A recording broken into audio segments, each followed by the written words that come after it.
Hello, everyone, and welcome to today's webinar.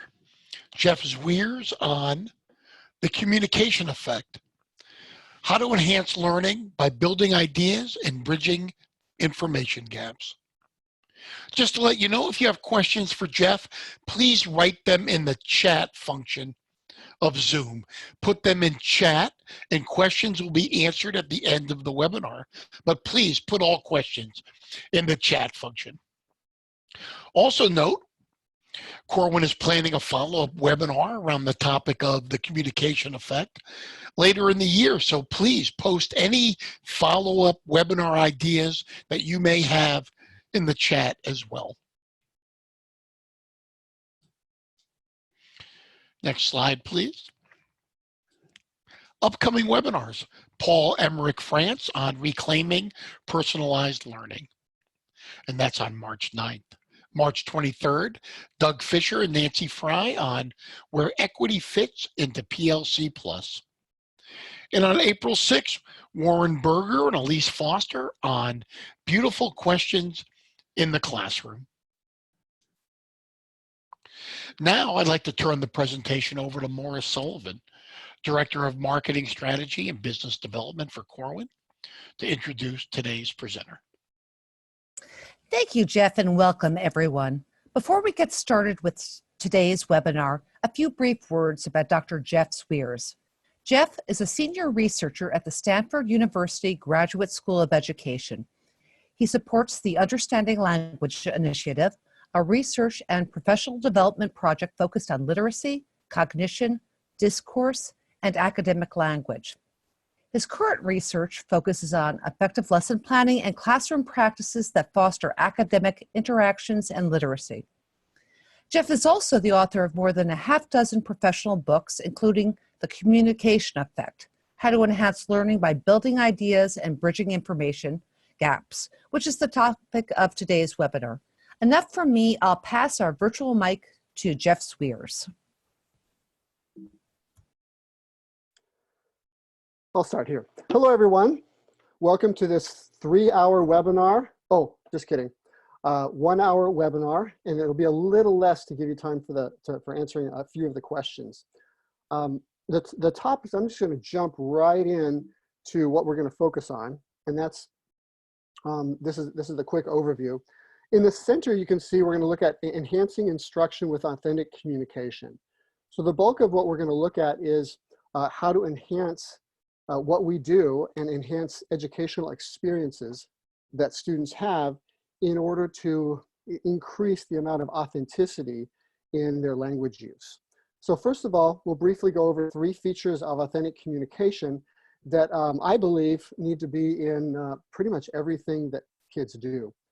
And then we'll look at reading and writing activities, how to enhance them, some suggestions. After that, some listening and speaking activities. And then finally, we'll look at how to enhance conversation activities. If you notice, conversation is separate because it's not just listening plus speaking. You probably all know people who are decent listeners or decent speakers, but they're not very good at conversation. And we want our students to be good at all these things. So that's kind of where we're going. Does anybody disagree? Good, because it's too late. Let's keep going. So here's a nice quotation from, I call her one of the greats in classroom discourse, Courtney Kasdan. And she says, language is not learned, language is learned not because we want to talk or read or write about language, but because we want to talk and read or write about the world. Especially for children, language is the medium of our interpersonal relationships, the medium of our mental life, and the medium of learning about the world. And I think one of the things I want us to think about during this hour, and actually maybe the next 10 years, is just the power of authentic language use. It was invented to do things and to build up ideas and to change our minds. And I think a lot of school has become quite a bit of memorization or checking off boxes or getting points. And so one of the things I want to do today is challenge all of us to keep on pushing for students to really want to say more and want to write more because they want to communicate it, not just because they're getting some points on a rubric or something like that. So that's one of the things I really want us to look at today.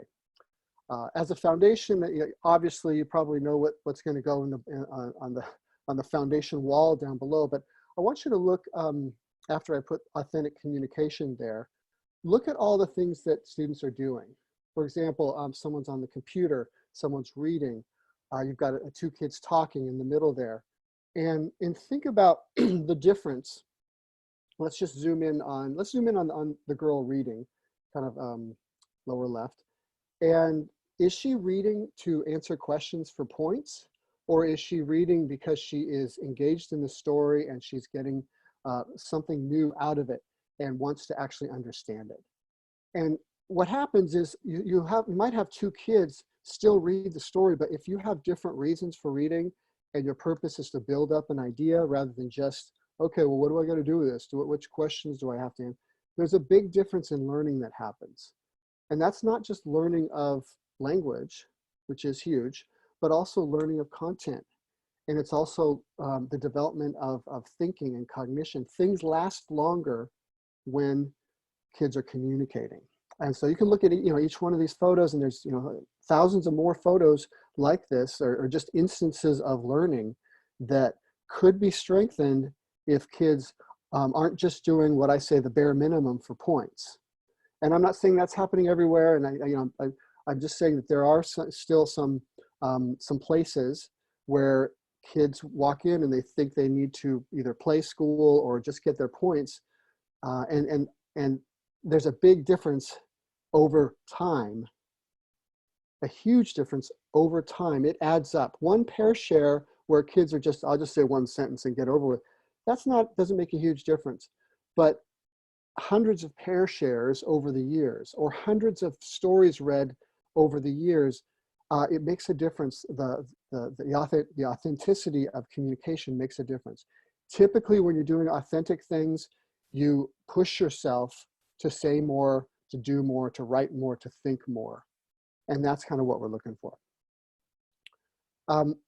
This is a slide I often use just to show, and not that there's a really clear difference between the two, but pseudo communication, like I just said, tends to be using language for points, praise, showing, learning. It's just non-meaningful ways. And if you look at the pie chart in the middle there, it's RWLSC, reading, writing, listening, speaking, and conversation. And what I've noticed in a lot of lessons and in a lot of conversations with students is that there's a lot of pseudo communication going on. There's a lot of, I'll raise my hand because the teacher wants me to, not because I want to inform the teacher of an idea that I have that I think the teacher should build in his or her mind. But it's more, I think I'll make the teacher happy, or I want to show off, or whatever. And so what we're trying to do, and the other pieces of pie there are the more authentic side of things, which you still see them, it's just less so. And the authentic side would be using language to do meaningful things, such as building up a concept or a claim, and I'll get to that in a minute. And I also put that just one person can't do. So it's really, if I'm telling you something that you really want to know and are going to use, you need me, and vice versa. If you're telling me or writing to me, you're writing something to me, it's not just for points. It's not just to make it better. So I practice for the yearly writing exam. I really, I want to know what you're talking about because it's going to help me build up. That is more authentic. And I have these three features that I'm going to put right here down below. And the activities, the things that kids do, students do, should help them. So both require and help, meaning they need to do these things, but it also helps them to build up one or more ideas. And I'll elaborate on that in a bit.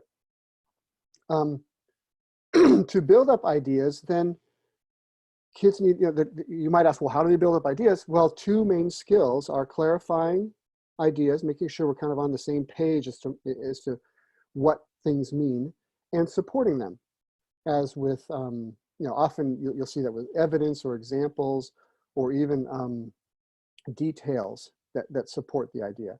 And then the third thing is bridging information gaps. kind of like with the example with the pair share that I said, where if we both have the same information and we're just kind of looking at each other and we're told to do a pair share and you don't need my information, I'm not going to work very hard. But if you do need it, if you do need me to bridge that information gap, you might even ask me to say something again or to clarify it because you want to know what that information is for a reason. And that's the pseudo communication doesn't really have those things.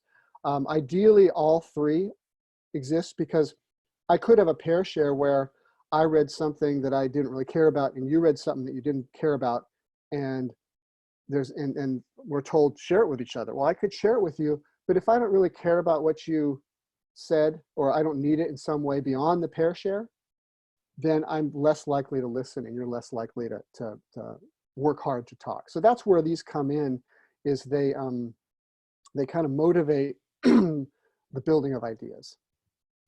And okay, I'm going to keep going. I put a fly here. Can anyone guess why?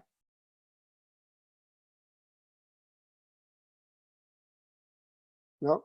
Any guesses?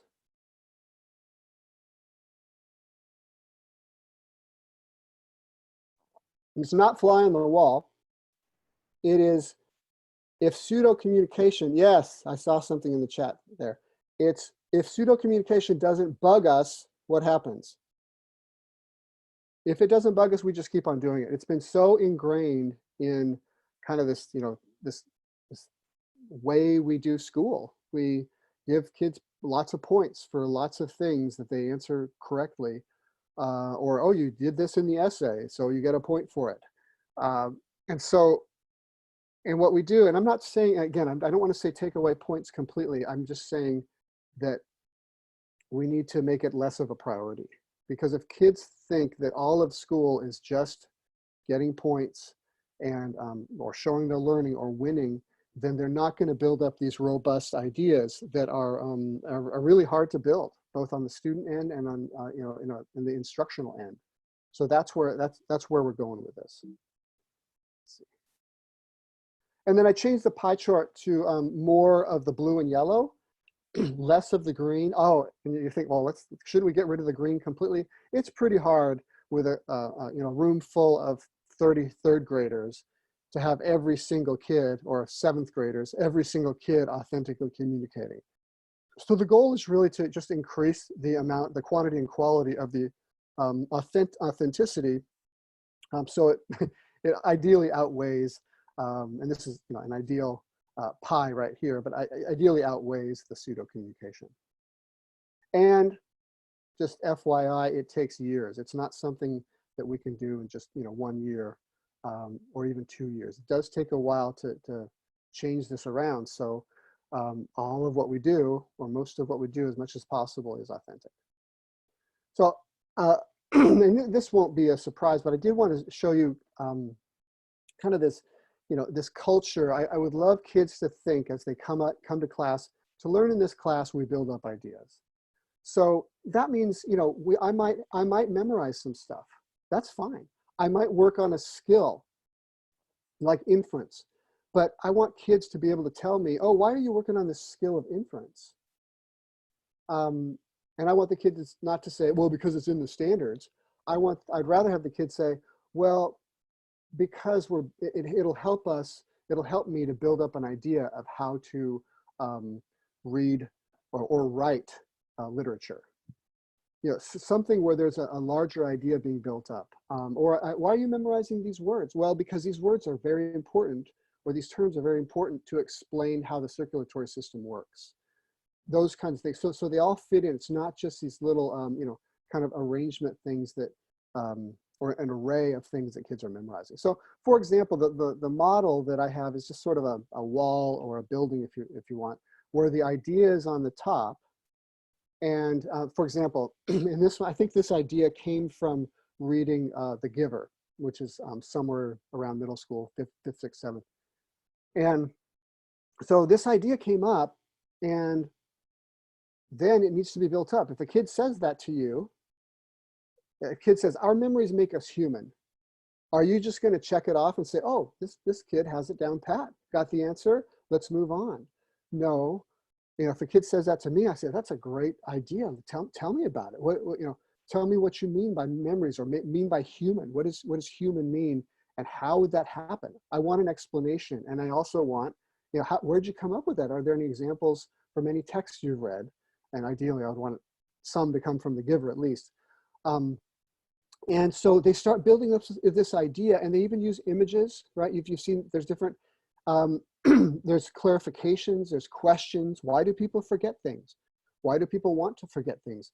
There's a lot going on in these ideas, and this is in some kid's head, let's say. Another kid right next to her would have a different, maybe has a similar idea above, that's fine. But the stuff underneath might be different, because we really want to value the kids' background, experiences, and their own additions to the idea. Their own materials, their own. We want to value that. And so one of the things that this idea building, it's not like it's just one idea fits all. And so that's where we're kind of heading. If you notice, there's kind of lots of ideas in every kid's and every adult's head that we keep on building up. And so here's another one: wind and water change the shape of the land, right? And that's a science idea. And look at, there's different pieces of that. And some of the pieces might have been like I took a trip and last week, and I saw some weird stuff going on with the wind and land. I saw a sand dune or something like that. So kids, valuing the fact that kids can build up ideas using their own experiences. Here's a math one. You need to divide to know how many times one number fits into another. So that's explaining the concept of division. And one of the things when I work with math teachers is we're always talking about, how do you think above the problem? Right. So how do you think, not just, a lot of kids have this idea, I got to go in and solve these problems. I'm not sure how many I have, but that's what math is. I solve the problems. I watch the teacher do a few, and then I solve them either by myself or with my partner. And so what we want this, okay, well, we're solving problems in order to figure out how math works. Right. So what are the ideas above the problem that the problems help us to learn? Okay. I did have a quick question just before I move on. Reading, RWLSC, reading, writing, listening, speaking, and conversation would be just as a reminder.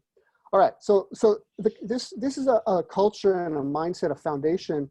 If kids have this and teacher doesn't, or if teacher has this and kids don't, it doesn't work very well. So it's everyone in the room kind of has to have that. And the curriculum, even if you just expect the curriculum to do that, you might be disappointed as well. So we also sometimes have to modify, and I know everyone's probably nodding their head, yes, I have to modify my curriculum a lot. And this is one way that we think about, okay, how do I modify the curriculum? And also, how do I make sure kids know that when they come into this room, they're building ideas, right? So now we're just going to launch into some of the enhancement phase of this webinar, which is the bulk of it, okay? So I just have a few examples that I'm going to share, and there's a lot more in the Communication Effect book. In fact, the book was pretty much based on enhancing these different activities like reading, the five skills that I just mentioned: reading, writing, listening, speaking, and conversation. So the first one, I just have a list of common strategies here, and most of them I think are in the book. I can't remember exactly, but these are commonly used strategies. And so I want you to think about, how can we use the 3 features of authentic communication, which are in the little table down below. How can we enhance or bulk up or strengthen the quantity and quality of actual communication in these particular activities? Okay. So I'm just going to choose this one to start off with: read and answer questions, which has kind of been around for what, how many years? Hundreds maybe, where we ask kids to read something and then answer questions, right? So the first one, in building an idea, the first feature, building a key idea, helps them build, have students read to gain information for building up a key idea. So make it explicit. Tell kids that this is why we're reading. And they should have, you know, and even they could even have it says right here, choose questions that reinforce key building blocks and use the building ideas visual. I think I sometimes call it the idea building blueprint, but just that wall building type thing, where there's blocks of different sizes. And but just as long as kids know that, you know, and these questions are here too. I'm not saying get rid of the questions, but make sure that those questions are useful, because if they're just to test comprehension, then it's not as authentic. If it's just to test me, I know it. But if I can see where this question or answering this question, I'm going to work a little harder to answer this question because it's helping me build up this idea that I want to build. That makes a difference. That little twist there. Have students write clarifying support questions on sticky notes, and this is akin to, you know, interacting with the text or questioning the author. There's strategies like that. But what I've seen a lot of times, unfortunately, is that when we ask kids to question the text or ask questions, or even ask questions in general, or we should ask questions, sometimes they'll just ask random questions. And what we really want them is to ask questions that relate to building up, you know, one or more of these meaty ideas that the text is helping us build. And so I don't want them just to, you know, ask any question to make me happy. And usually it'll be kind of a pretty low level question. But I want them to ask questions that help them and might help partners or even help me as a teacher to build up ideas and to strengthen our ideas that come from the text.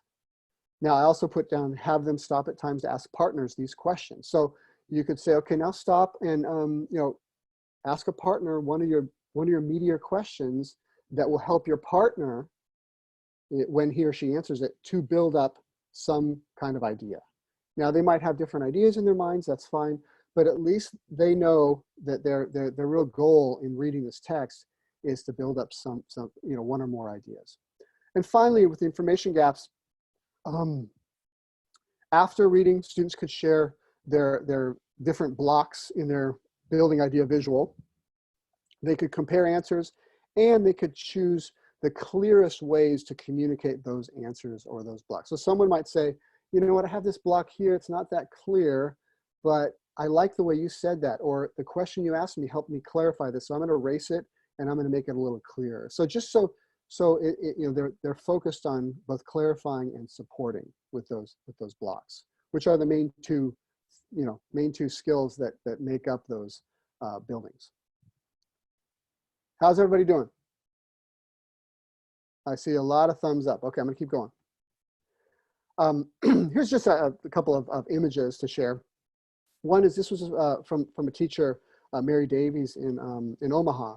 And she kind of took this idea of building, and she had these larger Legos and thought, well, why not just have kids write with, and I'm pretty sure it's erasable, but write on these blocks. And as they're reading a couple, I think this was maybe 6th grade, but they were reading these fairly challenging texts, and they were building up an idea. I think they actually, the main idea was maybe on the bottom here, where I would have put it on the top. But you get the power of, you know, they're proud of building that idea. It wasn't just, okay, let's answer 5 questions. They're building up something.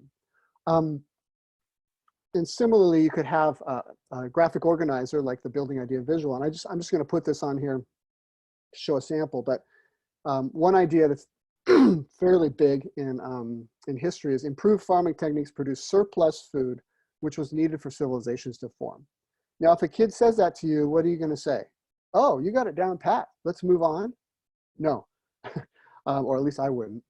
I would say, well, okay, let's talk about it. You know, what's surplus. I would ask clarify questions, and I would want them to clarify. Well, what's surplus? What is a civilization? What were the improved farming techniques? And what are examples of those? You know, in different civilizations that did form back then. So, for example, I'm just showing kind of the building process. You know, here's, you know, looked up a definition of civilization, an explanation of how Mesopotamia formed. There's a timeline. There's sort of a visual that they use. And again, this is going to be in their minds, right? Well, eventually get in their mind, this could be something that they filled in on paper, but ultimately it's going to make it into their minds, right? And I'm just going to show you some of the building process. So there's lots in there, and there's more to come as kids hopefully retain this idea. They might forget some of the detail, some of the blocks in there, but over time, over life, in fact, many of us right now, we understand that, and we might have learned it back in 6th grade, but we have kind of added to it, subtracted to it, and but we're still building it. And this is what we want kids to do. We want them to keep going. We don't want ideas just to be, okay, I got to memorize it for Friday's test or the big test, the year-end test in May, and then purge it. We want this stuff to keep growing, okay? Yeah, and I just got a quick question about the colors. They do have significance, although I don't put a lot of weight. In a way, the pink is a little more on the clarify side, and the blue is a little more on the support or examples or evidence side. But I've also seen people clarify using examples. So there's some little bit of overlap there. I just thought it's, visually it's a little more interesting like that. And in some cases I might have them do different colors because some kids will not clarify enough, let's say. And I can see that on, for example, let's say they're using Post-it notes instead of, like these boxes. And if I don't see, if I see one clarify and a lot of examples or support, I'll say, well, what's the deal? We need a little more clarify here to build up this idea. And I'll even point out, why don't you clarify this thing about Egyptians using the Nile? Clarify what did it mean to they use the Nile and anyway. All right, I'll keep going. So writing, same thing. I think I picked on write an essay. Has anyone ever had kids do that? It doesn't really usually stoke kids to when you hear we got to write an essay, right? You don't hear a lot of kids say, all right, where's the rubric? But they still need to be able to write, particularly this kind of nonfiction or this kind of writing. So I just have students choose a key sub idea being learned. So that means maybe we have a large idea that we're building up, like the civilization idea or something else. And then I chose sub idea because I want kids to write something that other kids, let's say in my class, that other kids are going to use and need. Because I don't want to be the audience all the time. Sometimes I'm the audience, but I want this, whatever they write, to be useful for other kids. So remind them that their essay will be needed by other students. Now, it might be they write something to their, for their parents. It might be they write something to the principal, or, different, and I know you've done some audience, there's been a lot of authentic audience work. This is a part of that. The thing is, it should be something that's, useful, or, argumentation often fits that bill. Like, let's write a argumentation piece about what we need to do in the school here, and that goes to the principal, let's say. That becomes more authentic. During peer editing, students ask each other to clarify, what does this mean, and support. Why is this strong evidence? Or, could there be stronger evidence? Questions from the perspective of the eventual audience. So they take the role of, okay, even though I might know some of this because I'm in this classroom, if I were the principal, now I'm going to ask you some questions because I don't have all the background that we have in this classroom. So it's taking on that other perspective and asking these clarifying support questions. And then, the third one is have a small group write about one of 4 key sub ideas. It's a little bit like a jigsaw write instead of a jigsaw read, needed for the larger essential understanding. And then you write for other groups. So we're becoming an expert group, but we're going to write something. Maybe we even read something and then we write about it. And then the other groups will read it in order to do something. Remember, it's not just, hey, let's just, we're not that interested in your writing. I want to use it and be interested, right?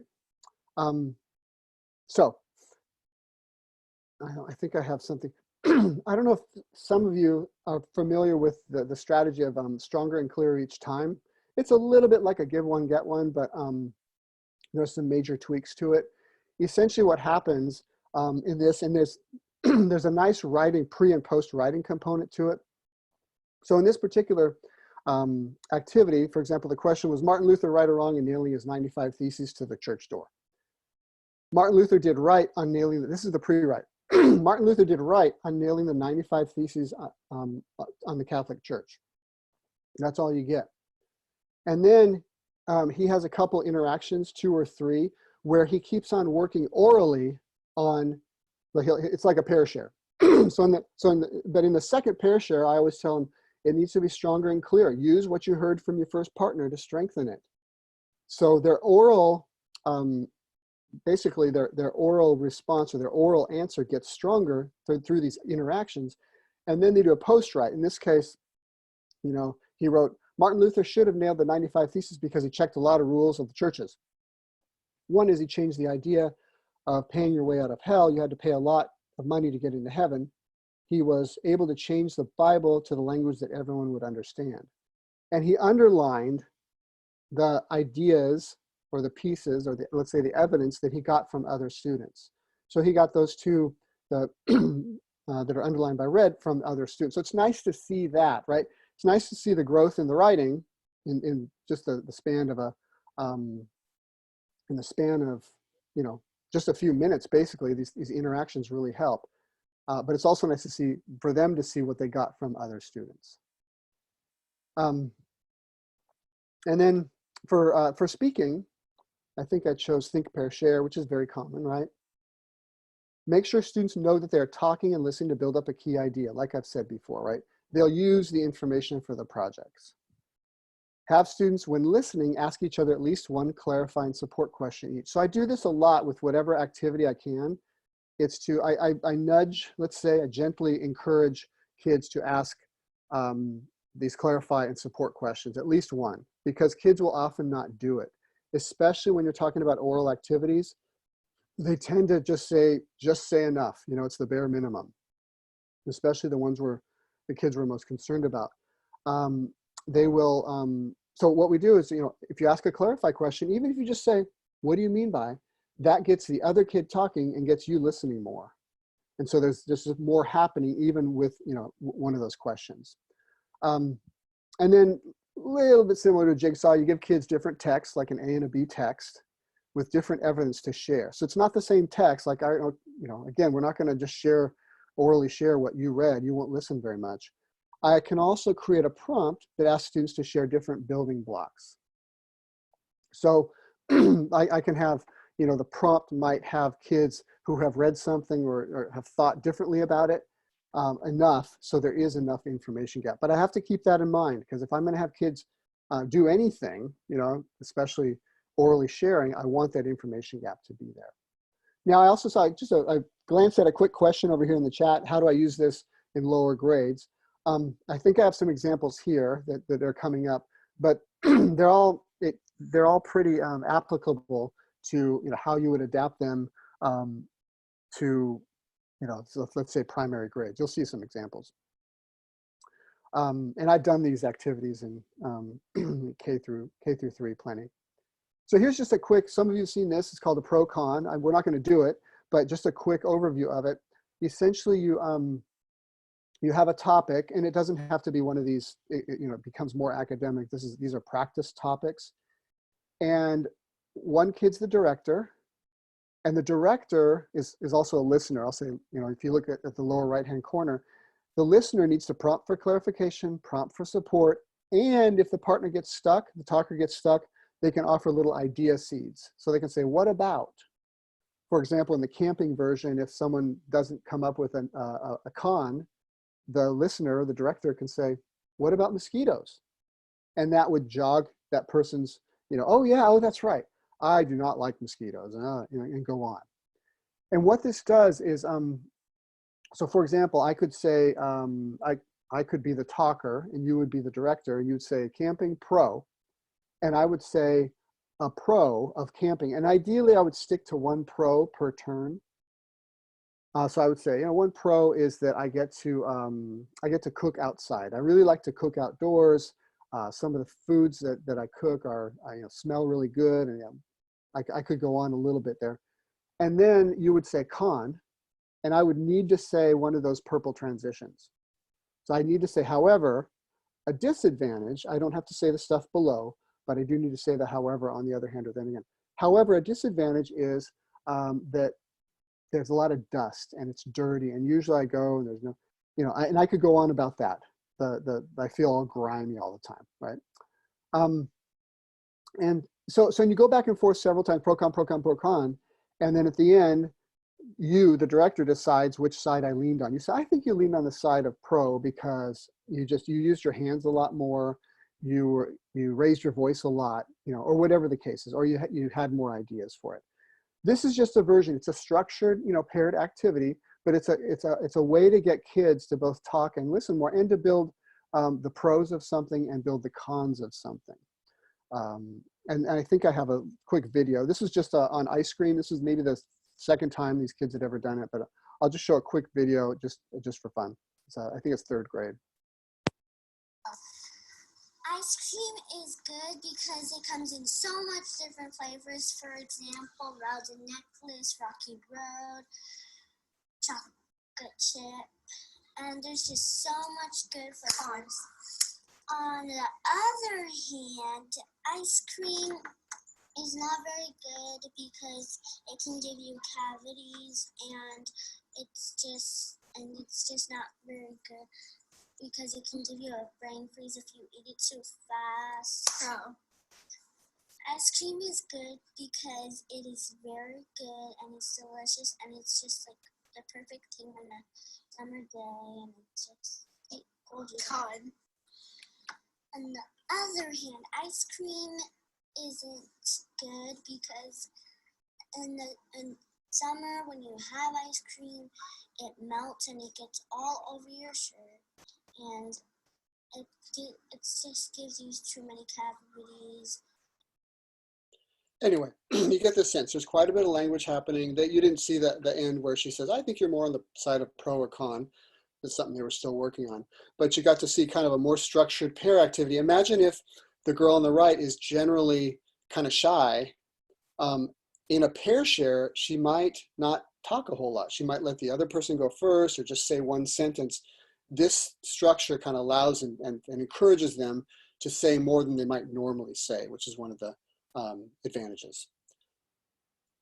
Okay, so now we're going to launch into conversation activities, enhancing conversation activities. And I think I picked create a group poster because I've seen that activity quite a bit. Sometimes pairs, sometimes groups of 4. And so one of the first enhancements might be remember with the essay, illustrate a key sub-idea that's useful to them, but also to other students for a bigger idea. So again, it's up to us, the teachers, to figure out, okay, what's the larger idea? It could be an essential understanding or the answer to one of these guiding unit questions that you often see. But then I also I want kids to dive even deeper into some of these key sub ideas, and that way the poster is not just of the same thing, or it's not just some random I'm just going to show a poster on this. It relates to the larger idea, so it's useful to all the kids. Have students ask each other clarifying support questions from the perspective of the eventual viewers, a little bit like the essay one, but they know that, let's say you do a gallery walk, right, where other groups go around. They would ask questions like, okay, well, we got to make sure we can answer these questions. We got to prepare, because I don't want to not be able to answer a question here of like, what does that mean? What does this mean? Or, what's your evidence here? What's an example of this? Let's be prepared for those types of things. And also they can practice oral sharing. I might even have a group of 4 say, okay, now turn to a partner, practice what you're going to share when the other groups come by. So yes, it's a little bit extra time, but it's giving kids that practice that they need. And then students in each group read different texts, which is probably what they would do if they had different sub-ideas. And then when they do share, you could even have them, if they made smaller examples of the posters, let's say, they could share in pairs. Or they could look at a poster and, let's say 4 pairs one could be sharing at a time. So basically what happens is a lot of times they'll have the most verbal kid share, who doesn't need as much practice as the other. So this is a way to get, again, get the amount of sharing up in this type of activity. So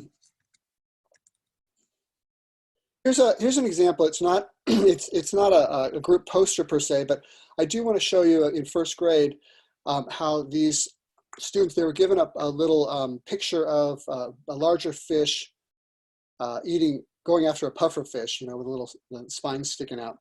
And so what they're asked to do, and this is 2/3 of the way through the year, so the teacher's been working on building ideas quite a bit. And I want you to just notice if and how these kids build ideas, if they clarify and support, look for that.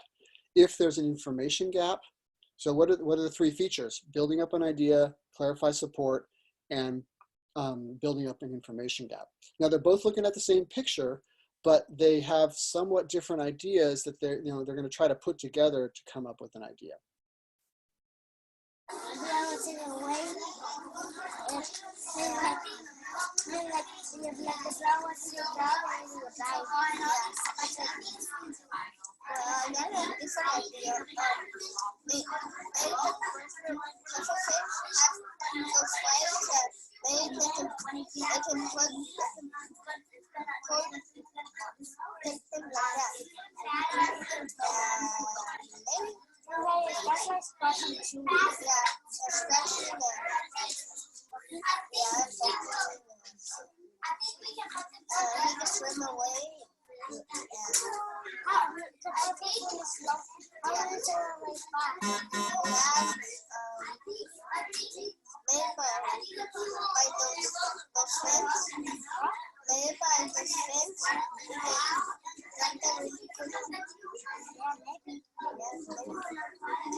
What did you guys come up with together? My idea.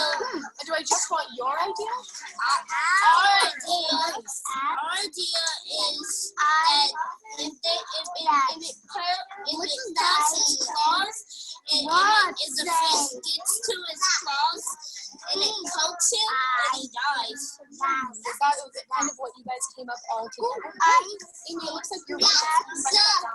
Our idea is. So I hope you noticed, it's kind of fun to watch, right? The back and forth that the kids had, it wasn't scripted. There's a lot of temptation to script conversations out. And for the most part, most kids don't like that. There weren't complete sentences or complete academic language all the time, but, or should I say, however, there was just a lot of good kind of quantity and quality happening in terms of building up, their idea of animal adaptations and survival, and kind of some placeholders for some of the academic language that will come to pass when, as they study in the unit and in even years to come. So, and also, I think I like the fact that, and you can notice that the teacher was really focused on, what's our idea, not just your idea. And so if kids just focus on their own ideas all the time, it can be very limiting. All right, I'm sure there's more to talk about there, but we'll move on.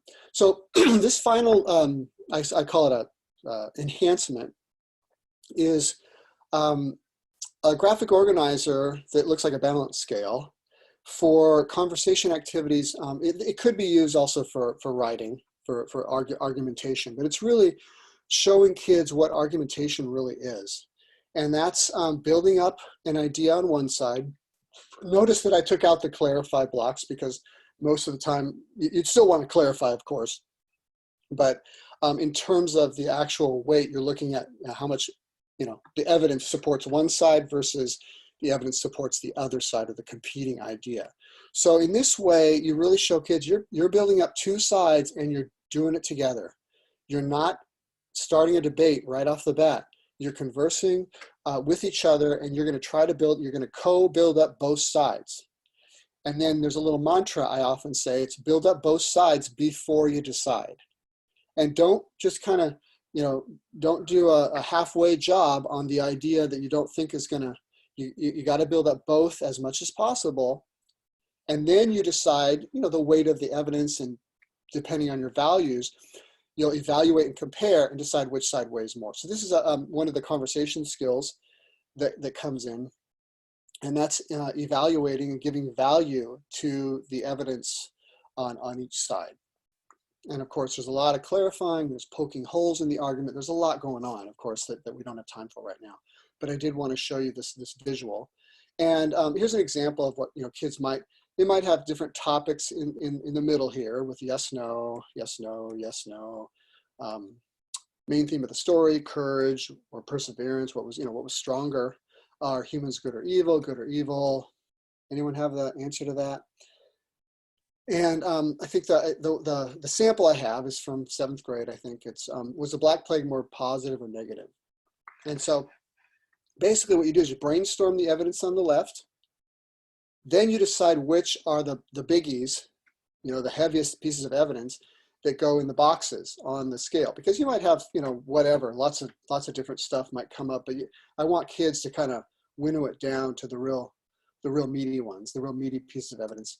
And then same thing, other side, brainstorm on the right side, put the meatiest ones, and then you have your scale, and you might have more than 3 here. It's not a big deal. And then as kids get older, they can poke holes in some of these, evidences. In this case, I put this helped people selling things, even though the prices went up. Someone might argue that, well, it was good for the people who were selling things.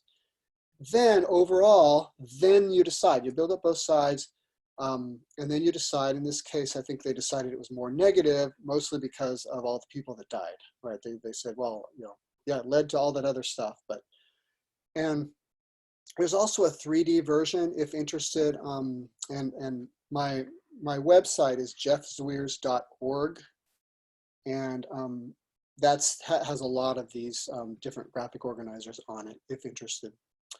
And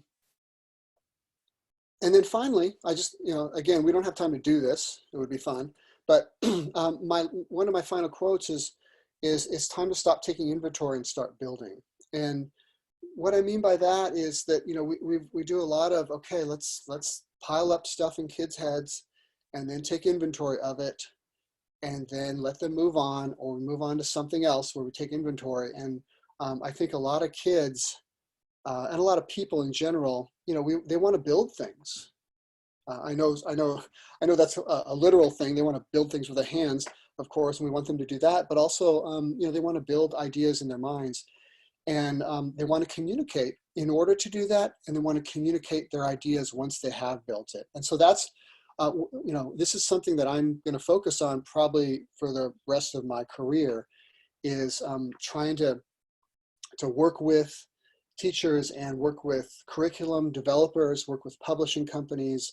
I haven't quite gotten to the working with the assessment folks. That's a kind of a major challenge, but at the very least, working with, I do most of my time spent, is with teachers, and trying to, get everyone excited, both teachers, students, schools, districts, about allowing and helping kids to maximize the communication, both the quantity and the quality. So I'm hoping that this little brief taste worked for you, or at least got you a little bit interested in asking some more questions, and which I'm happy to answer, and get you excited about kind of just the effect that communication can have. And again, I have probably 30 seconds to just push that that communication, it's not just about academics either, right? It's really, really powerful when students learn how to build relationships, right? Relationships are a lot about communication. A lot of life is about relationships. And so there's a lot of positive effects that come from working on how well you communicate, right?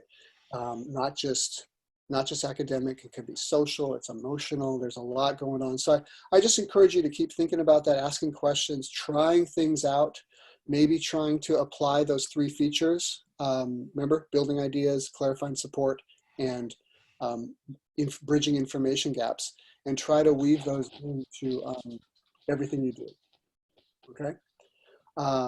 Now we have time for 73 questions, if possible. Hi, Jeff. It's Jeff Hahn. I have some questions for you. I got 3 or 4. Here's the first one.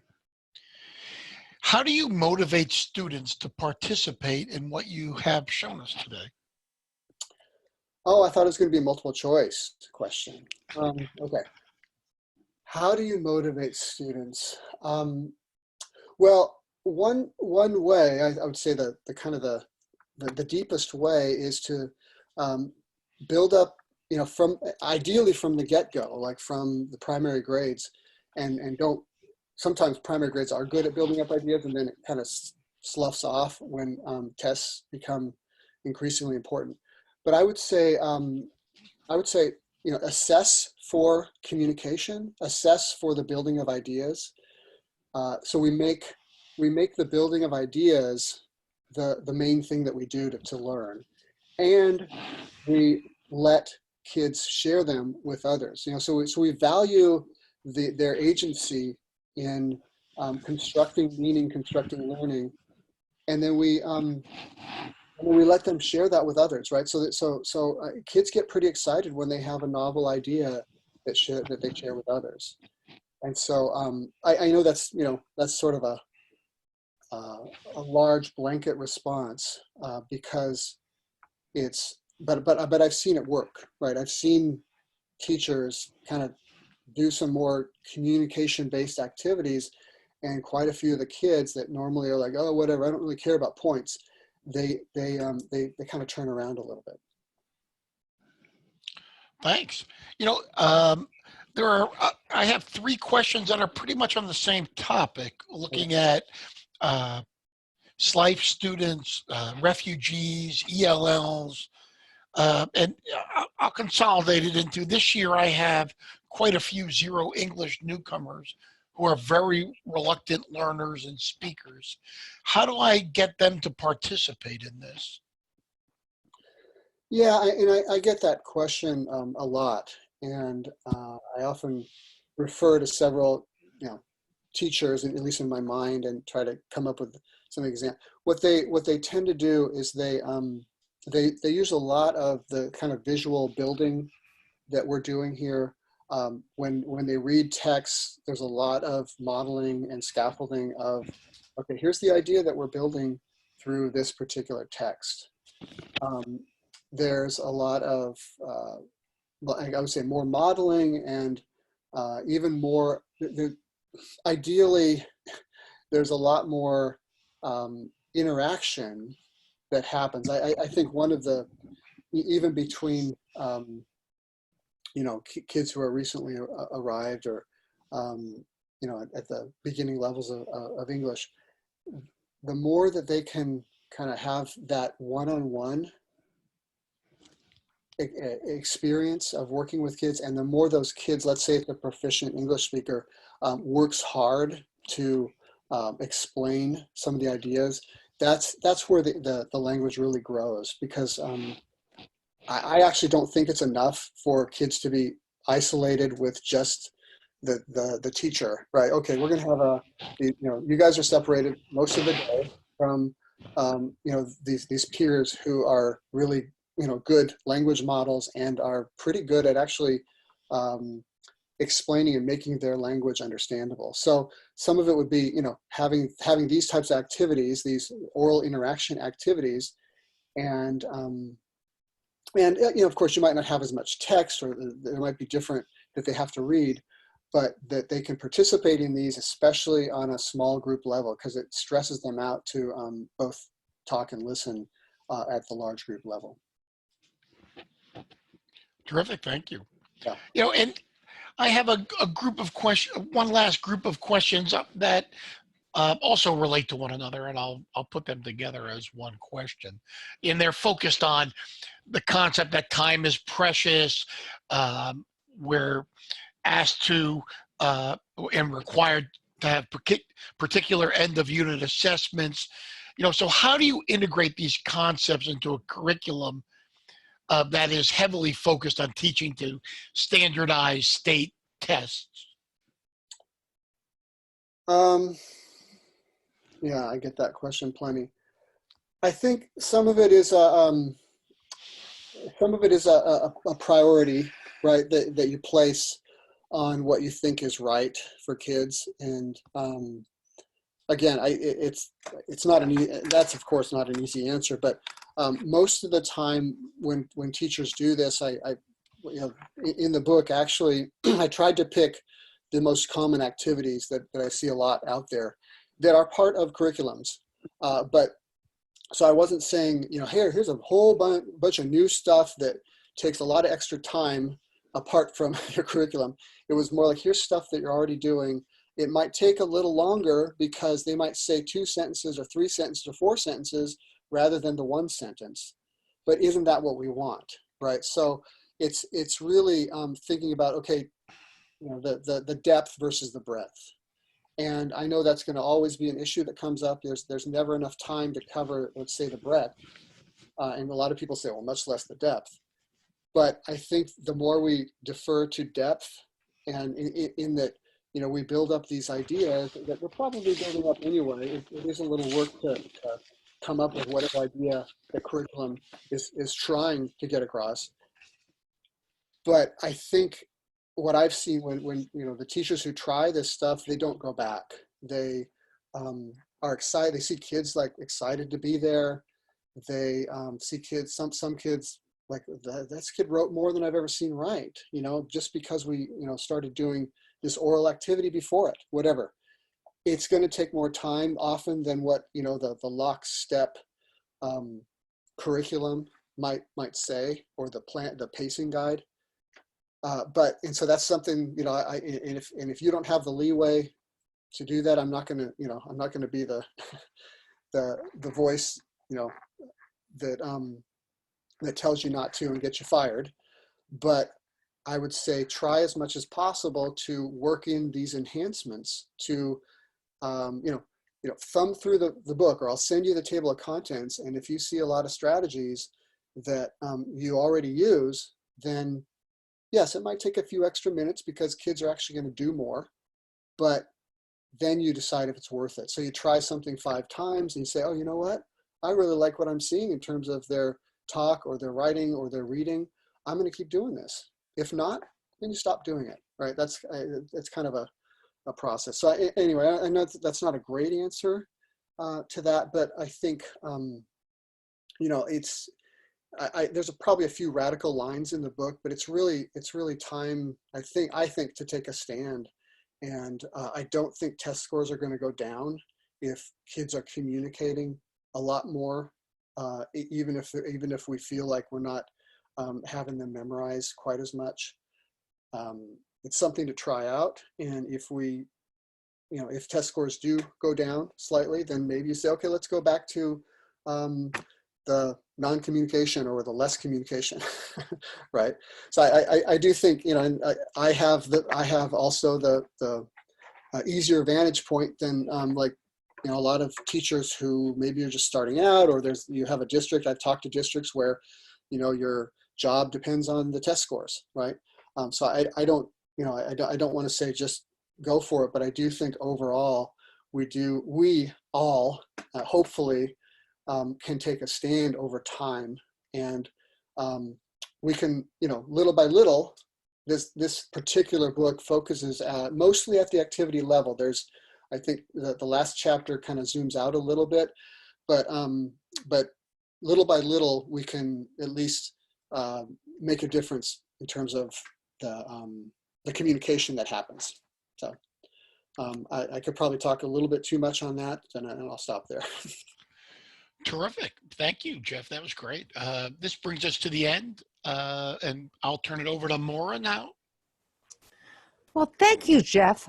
If we can advance to the next slide, please, for a simply amazing webinar. And this was a mere sampling of what the book has to offer. And I wanted to let you all know that within the next few days, we'll send you a PD certificate, a copy of the recorded session, which you're free to share and review, and that you're eligible for 20% savings at Corwin.com. And I've shared my email address directly if there are any issues or if you're in search of any more information. It's maura.sullivan@corwin.com, and we have a tremendous amount of faith in this approach. So happy to have had you here, and thank you again, Jeff. Thank you. Yeah, it was fun. And again, I'm looking forward to the next one. Please, send in both questions, challenges, successes Yes. related to this approach, and we're going to weave that as much as possible into the next webinar. And again, don't hesitate to reach out to me directly. My email address is in the chat box, Maura, M-A-U-R-A, .sullivan@corwin.com. Thank you all, and enjoy your evening. Don't work too hard.